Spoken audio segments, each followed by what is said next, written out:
नमस्कार। आज के इस एक्सप्लेनर में हम एक बहुत ही दिलचस्प और क्रिटिकल टॉपिक डिकोड करने वाले हैं। National building code of India 2016 की शब्दावली। सुनने में शायद थोड़ा टेक्निकल लगे, लेकिन इमेजिन कीजिए कि एक बिल्डिंग के अंदर सुरक्षित निकासी यानी इवैक्यूएशन की पूरी व्यवस्था असल में कैसे काम करती है। आज हम इन कागजी नियमों को एक 4D आर्किटेक्चरल सफर में बदलकर समझने वाले हैं। तो चलिए फटाफट देखते हैं कि आज के इस सफर में हम क्या क्या कवर करेंगे। पहले हम इग्रेस के 3 भाग समझेंगे, फिर स्पेस और डिस्टेंस के कैलकुलेशन पर बात करेंगे, उसके बाद इमरजेंसी की कुछ ऑल्टरनेटिव रणनीतियां देखेंगे और आखिर में जानेंगे कि वल्नरेबल लोगों की सहायता कैसे की जाती है। चलिए शुरुआत करते हैं हमारे पहले सेक्शन से, इग्रेस के 3 हिस्से। इस पूरे प्रोसेस का सबसे बड़ा और सबसे जरूरी टर्म है मीन्स ऑफ इग्रेस। आसान भाषा में कहें तो ये किसी बिल्डिंग के किसी भी कोने से लेकर बाहर एक सुरक्षित पब्लिक रास्ते तक पहुंचने का एक कंटिन्यूअस बिना किसी रुकावट वाला रूट है। ये सिर्फ एक आम दरवाज़ा नहीं है, बल्कि बाहर निकलने का पूरा एक सेफ पैसेज है। और इंटरेस्टिंग बात यह है कि ये मीन्स ऑफ इग्रेस कोई सिंगल चीज़ नहीं है। टेक्निकली और मैथमेटिकली इसे 3 अलग-अलग हिस्सों में बांटा गया है: एग्जिट एक्सेस, एग्जिट और एग्जिट डिस्चार्ज। ये सफ़र शुरू होता है एग्जिट एक्सेस से। ये वो शुरुआती रास्ता है, जैसे आपके ऑफिस का कॉरिडोर या हॉलवे, जो आपको मेन एग्जिट की तरफ ले जाता है। ध्यान रखने वाली बात यह है कि ये हिस्सा पूरी तरह से आग से सुरक्षित नहीं होता। ये बस खतरे से बाहर निकलने का आपका पहला कदम होता है। इसके ठीक बाद आता है मेन एग्जिट। ये एक प्रोटेक्टेड, फायर रेजिस्टेंट इनक्लोजर होता है, जैसे कि बिल्डिंग के अंदर मौजूद वो सुरक्षित सीढ़ियाँ जो फायर रेटेड दीवारों से चारों तरफ से घिरी होती हैं।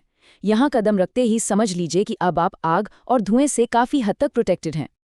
तो यहाँ इन दोनों के बीच का फर्क समझना बहुत क्रूशल है। एग्जिट एक्सेस वो खुला या असुरक्षित रास्ता है जो सीढ़ियों तक जाता है, और एग्जिट वो सीढ़ियों वाला बेहद सुरक्षित फायर प्रूफ हिस्सा है।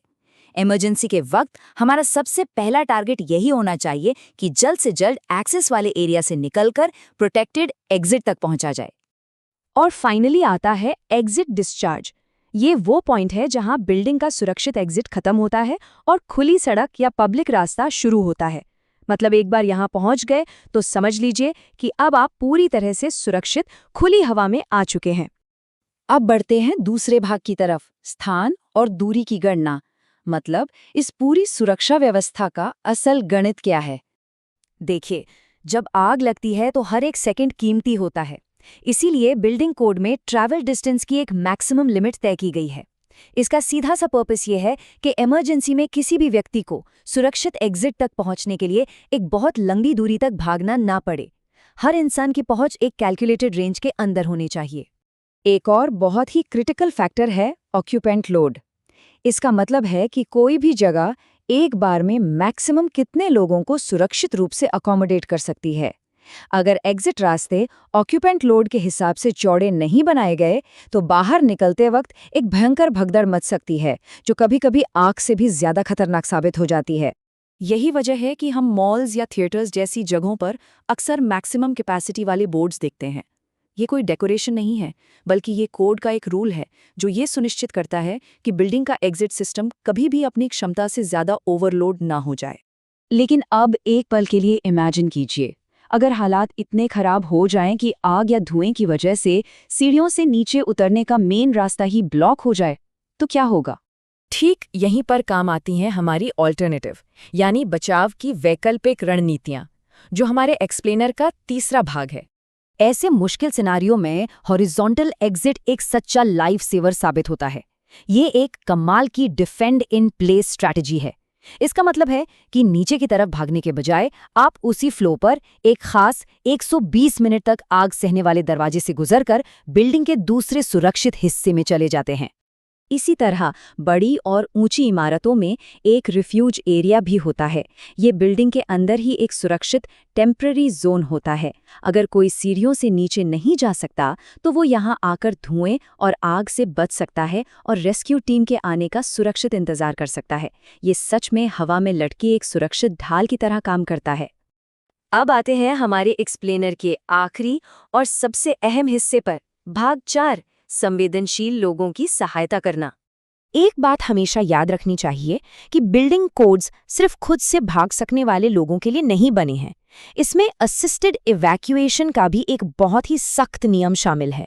इसका मतलब है कि इमरजेंसी के दौरान कुछ डेजिग्नेटेड लोग व्हीलचेयर यूजर्स या अन्य वल्नरेबल लोगों की मदद करेंगे ताकि उन्हें सुरक्षित रिफ्यूज एरिया या पब्लिक रास्ते तक पहुंचाया जा सके। सही मायनों में सेफ्टी वही है जो सबके लिए हो। तो ये जितने भी टेक्निकल टर्म्स हमने आज डिस्कस किए, ये कोई अलग-थलग हवा में बनी बातें नहीं हैं। ये सब एक बहुत बड़े सेफ्टी पजल के इंटरलॉकिंग टुकड़े हैं, जिन्हें national building code of India 2016 के पार्ट 4 के तहत बड़ी ही सख्ती और बारीकी से डिफाइन किया गया है। जब हम इस भारी भरकम ब्यूरोक्रेटिक जार्गन को डिकोड करते हैं तो समझ आता है कि ये सिर्फ कागजी नियम नहीं है, ये इमारतों के अंदर खींची गई वो अदृश्य लाइफलाइंस हैं जिन्हें सिर्फ और सिर्फ हमारी और आपकी जान बचाने के लिए इंजीनियर किया गया है। तो इस एक्सप्लेनर को हम एक बहुत ही दिलचस्प और सोचने वाले सवाल के साथ खत्म करते हैं।